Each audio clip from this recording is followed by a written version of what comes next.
Alright, so day 5.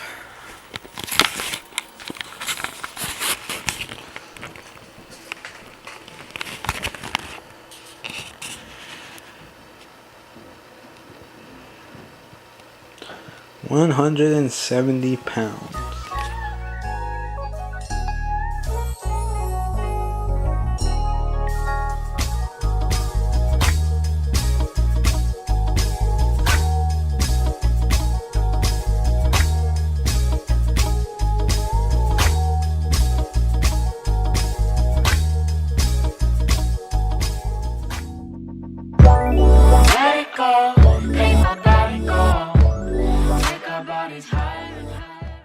What's good, YouTube? How y'all doing? So you've seen my weight, you've seen what I ate. It's now for today's pro tip of the day.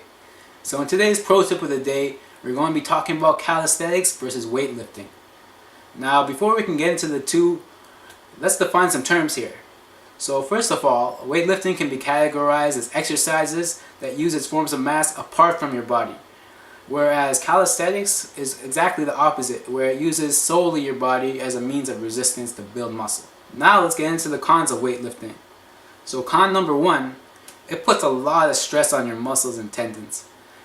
Also, it puts a lot of stress on your joints, especially if you're not using perfect form. If you're just pulling up dumbbells with no real guidance or contractions of the muscles you're supposed to be using, you'll most likely injure yourself or strain yourself in some way. Just know, use the weight that's right for you. So this leads into con number 2, which is it's a lot harder to train your smaller muscles. Now a lot of weightlifting exercises target your bigger muscles, but they neglect the smaller muscles like your obliques, your rotator cuff. Like these small muscles, they need attention when you're weightlifting, or else you're going to develop imbalances in your muscles. And this will lead to injury or something tearing. Lastly, the last con of weightlifting is the price. People don't realize this costs a lot of money to work out. Like if you're investing in the gym, it'll cost you a couple hundred per year. And if you're investing in a home gym, it's going to cost you a couple thousand. Now a little pro of having a home gym is it's just a one-time fee. But still, it's thousands of dollars you're investing. Alright, so moving on to the weightlifting pros. And the first pro of weightlifting is simply that you can strength train. Now strength training can come in various forms, but you'll get the quickest gains through weightlifting. Now this is opposed to calisthenics, whereas your body weight it stays relatively the same.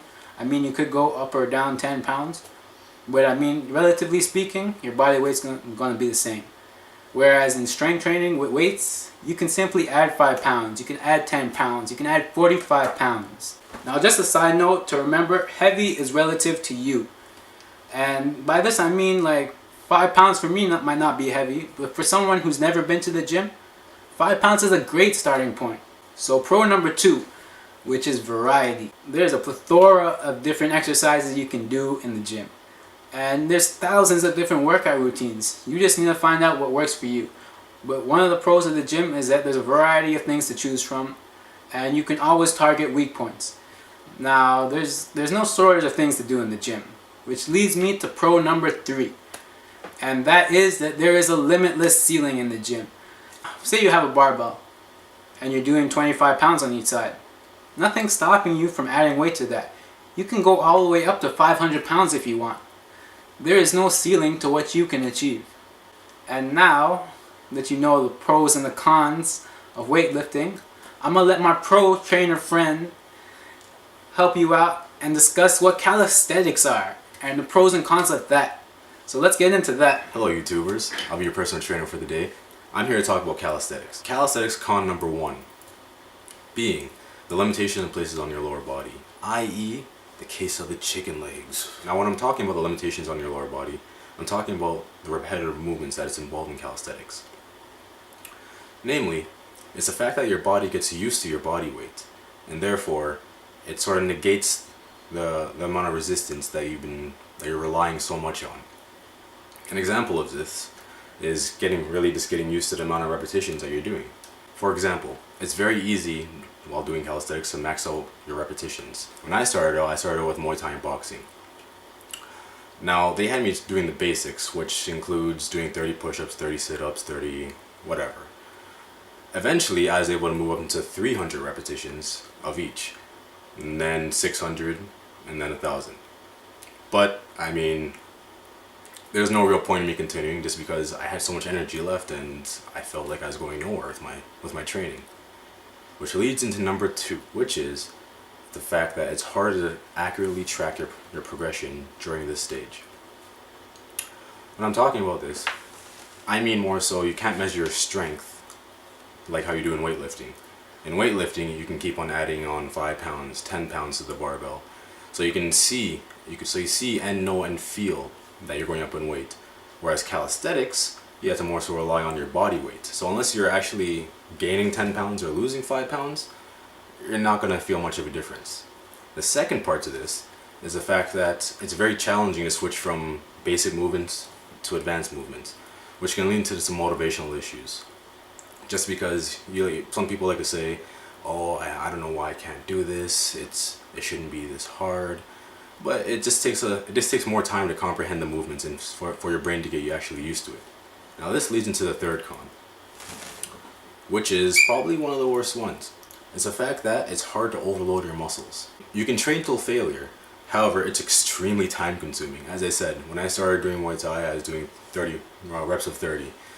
When I started getting to around the 300 mark and 600 mark, I literally wouldn't leave the gym for hours. I lived in there.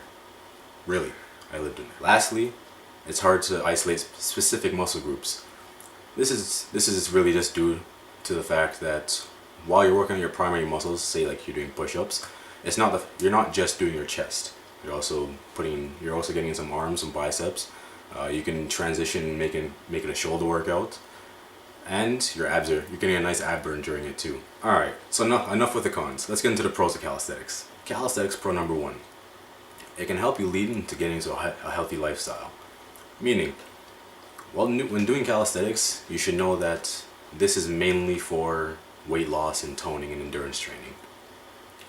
Seeing how it's easy to perform high intensity workouts, you're sort of forced to get creative. And when I say getting creative, I mean you're forcing yourself to continuously endure high intensity training or endurance training. Which goes to be another pro, actually. Is the fact that it leads into endurance training. You will not get a more realer burn over a longer period of time if you're doing it properly with calisthenics. Now then, calisthenics pro number 2. There's less risk of injury, thank God. So calisthenics pro number 3 is the fact that it can help in the gains with your athletic ability. By saying this, I really mean it hits your core, it improves your flexibility, and also it works your stabilizers. Now when I'm talking about your stabilizers, I'm talking about those small little muscles that are really neglected while weightlifting. An example of this is when I started my moving jump. Now when I started, I was pretty confident that I could lift up just about anything. I've been in the gym for around 3 years at that point and doing Muay Thai and boxing for 5 years. So I thought I could handle myself. You know, how hard could it be to move a dresser? Little did I know, moving a 500-pound dresser isn't exactly the same thing as doing a deadlift or doing a bicep curl. Imagine doing a bicep curl by having to hold that weight there, with the weight being 400 pounds, and having to walk from the house to a truck and back. It's completely ridiculous. Your stabilizer muscles are burnt the hell out. You'll not get a more realer burn or more real soreness the next day than by doing this. Alright, so that's about it with the pros for calisthenics. Now moving on.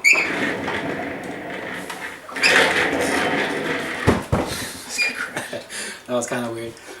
But moving on to the conclusion of things. So in conclusion, which one is better? Which one do you think? Well, I'm going to tell you what I think. I think a combination of both is the answer. Now, calisthenics will help you gain more flexibility and a lot more core strength.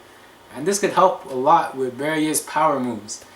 And when moving on to the other side, looking at weightlifting, it creates a perfect opportunity for you to overload your muscles. And that's what working out is. Like, you can make great gains doing calisthenics and you can make great gains doing weightlifting. But the most important thing here to do is to stimulate growth for your muscles. And the only way to do that is through muscle hypertrophy. Meaning you're putting a lot of stress on your muscles to stimulate growth. And you can only do this by putting large amounts of stress on your muscles. The larger amount of stress that you put, the stronger you'll get. Now, don't get this confused with ego lifting. And I'll handle that topic in a different video, but basically what ego lifting is lifting a weight that you're not even ready for. So just remember, stress on your muscles is a good thing. When you start feeling that burn, go for another couple reps. And I guarantee you, you'll be seeing some gains. Now, the last thing I want to talk about is diet. It doesn't matter what you do with your calisthenics. It doesn't matter how many weights you lift. If your diet's not on point, you're not going to make any gains. And what I mean by this is that you need to nourish your body with good sources of protein and different types of macros and different types of nutrients. So in conclusion, choose whatever you want. If you can't afford a gym, calisthenics is a great alternative. If you can't afford a gym, you'll make hella strength gains with some weightlifting. But at the end of the day, it's what you want to do. But that's the end of this video. I'll see you in the next. Let it go.